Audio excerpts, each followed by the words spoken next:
je m'appelle Nolwenn, j'ai 11 ans et demi. Je vis avec mes grands-parents. Ma mamie, elle s'appelle Monique. Mon papy, il s'appelle Patrick. Mon frère, il s'appelle Noah. Et j'ai un plus grand frère qui vient tous les 2 mois. Il s'appelle Kylian. Mon père, il est en déplacement, il s'appelle Sébastien. J'aime bien faire du judo, me battre avec mon frère, faire des dessins, danser, rigoler. J'aime bien être avec ma copine Manon. Avec mes grands-parents, j'ai un élevage de chiens. J'ai 25 chiens.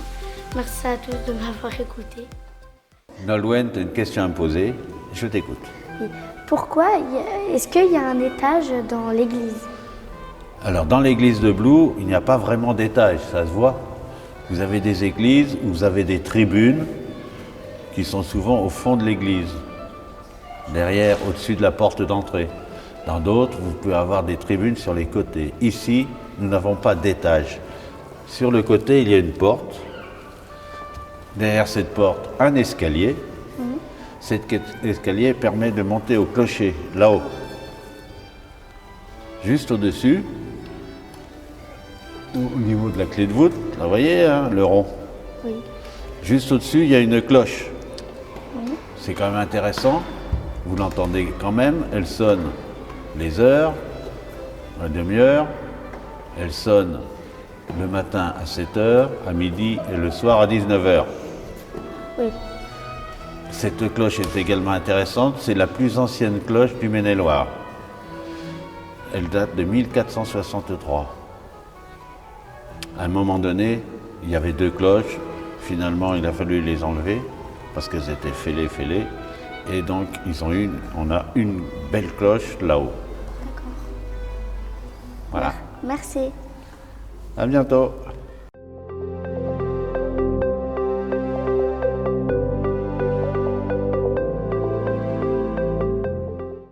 Bonjour à tous, je m'appelle Chiara, j'ai 11 ans, j'habite à Blou.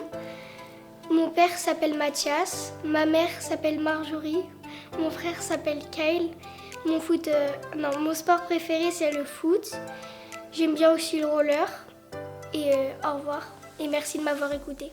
Chiara, tu as une question à poser, je l'écoute. Oui, pourquoi il y a des statues dans l'église? De la même façon que tout à l'heure j'ai parlé de l'extérieur, c'est de la décoration. Alors dans une église catholique ou orthodoxe, souvent ce sont des statues qui représentent des saints. Là par exemple c'est la Vierge Marie. Tu as déjà entendu parler de la Vierge Marie? Oui. Bon, je ne vais pas m'étendre trop parce qu'après c'est vraiment de la religion. Ce n'est pas notre propos ici, puisqu'ici on est dans un monument historique.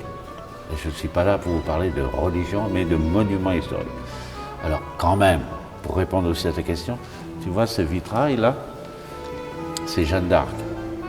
Elle est là parce qu'à la fin de la guerre de 1870, les Français ont dit, là, ça va pas, et on va essayer de retrouver l'Alsace et la Lorraine. Et donc, on a retrouvé Jeanne d'Arc un peu partout, et la voilà ici. C'est aussi du décor. Hein? De la même façon qu'il y a des tas de statues. Dans certains endroits, il n'y en a pas du tout. Souvent, peu de statues, mais souvent des monuments ou des minarets, des choses comme ça. Mais pas partout, les statues. Les statues sont arrivées beaucoup plus tard. Avant, peu de statues, sinon en décoration sculptée en haut des colonnes. Si tu regardes des façades de cathédrales, tu verras des statues ou des façades d'églises romanes. Tu verras des statues. Mais là, c'est vraiment religieux. Voilà. Ok. Merci. Au revoir. Au revoir.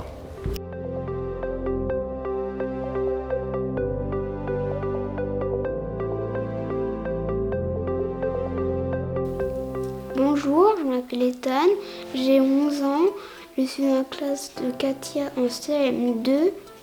J'habite à Blou, mes parents s'appellent Aline, mon père Laurent et mon grand frère Noam. Merci de m'avoir écouté. Je t'écoute. À quoi sert cette pièce? Eh bien, c'est une petite pièce qui a été créée un peu plus tard. Celle-là, elle est vraiment gothique. Donc, elle a même été créée après la nef elle-même. Alors, il y a un vitrail qui t'explique déjà à peu près ce que c'est. Tu vois un apôtre avec un agneau et une demoiselle en train de prier, d'accord? Au centre, ça, c'est le bénitier. Là, on baptise les enfants ou les adultes qui veulent recevoir le baptême. C'est une affaire de religion. Pendant la Révolution et un peu après, cette pièce a servi de prison. Elle était fermée et il y avait là-bas, derrière cette porte, on mettait le prisonnier. Mais d'après ce que je sais, tout ce que j'ai pu entendre, il n'y a jamais eu de prisonnier ici. Blou a été à l'écart un petit peu des grands problèmes de la Révolution. Voilà. J'ai Merci. répondu? C'est parfait. Au revoir. Au revoir.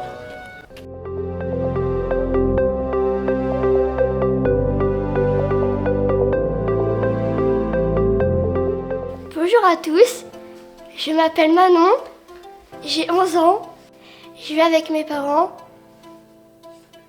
qui s'appellent mon père Eric, ma mère Stéphanie, ma sœur Louise. J'aime bien l'escalade, j'aime bien chanter et danser. Merci à tous de m'avoir écouté. Maintenant, tu as une question à me poser, je t'écoute. Pourquoi l'église résonne-t-elle? Ah ben c'est relativement simple, c'est que là c'est de la pierre et la pierre elle résonne. Ça, on a la chance ici à Blou d'avoir une qualité sonore assez extraordinaire. Je l'ai dit tout à l'heure, dans cette église on a organisé des concerts, mon épouse et moi. Et ici il y avait un violon, de l'autre côté un piano. On a eu aussi des chorales. Eh bien, quand ils ont répété violon et piano, je me suis promené dans toute l'église. J'ai fait le tour. J'ai été dans la petite chapelle là. J'étais de ce côté. J'étais jusque là-bas au fond où il y a la salle des baptêmes. J'entendais parfaitement. C'est une qualité. C'est extraordinaire à condition de ne pas élever trop la voix et d'avoir quelque chose de beaucoup trop fort parce que le mur renvoie le son, ne l'augmente pas vraiment, mais ça devient vite un peu infernal.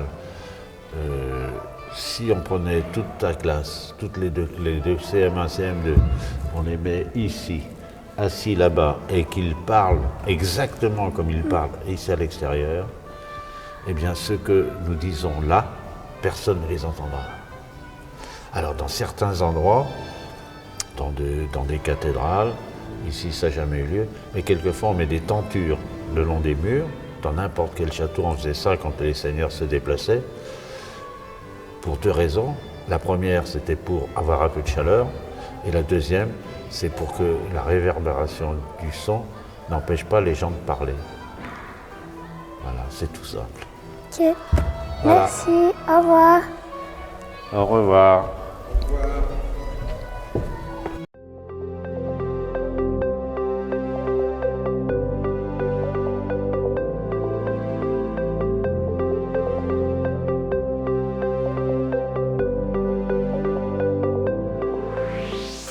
Bonjour à tous, je suis Louane. Je viens d'avoir 11 ans, accompagnée de mon chat Kiwi qui vient de fêter ses 1 an. Je suis dans un groupe de 4 amis dont on s'amuse bien et on est toujours ensemble. J'aime bien jouer à mes jeux favoris, le dessin, quelques jeux vidéo ou bien faire des cours d'art dans un autre village.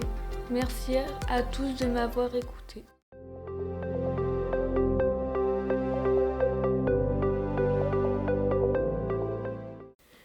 Bonjour à tous, je m'appelle Katharina, j'ai 10 ans et demi.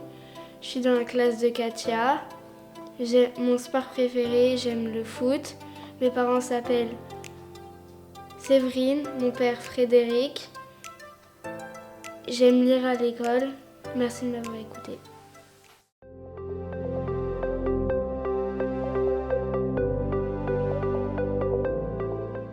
Bonjour à tous, je m'appelle Chéreline, j'habite à Neuilly, j'ai 10 ans. Ma mère s'appelle Melvina, mon père s'appelle Kevin, ma grande sœur s'appelle Calista, ma grande sœur s'appelle Kelina, ma petite sœur s'appelle Kessie et mon grand frère s'appelle Yanis. Et merci de m'avoir écouté.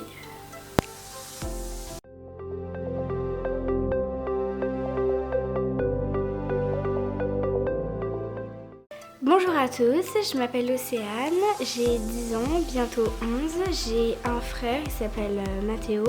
J'ai 4 chiens. Il y en a une, elle s'appelle Urka. Il y en a une autre, elle s'appelle Chanel. Une autre Stella. Une autre Melba. Et comme sport, j'aime bien faire de la danse. Merci de m'avoir écouté.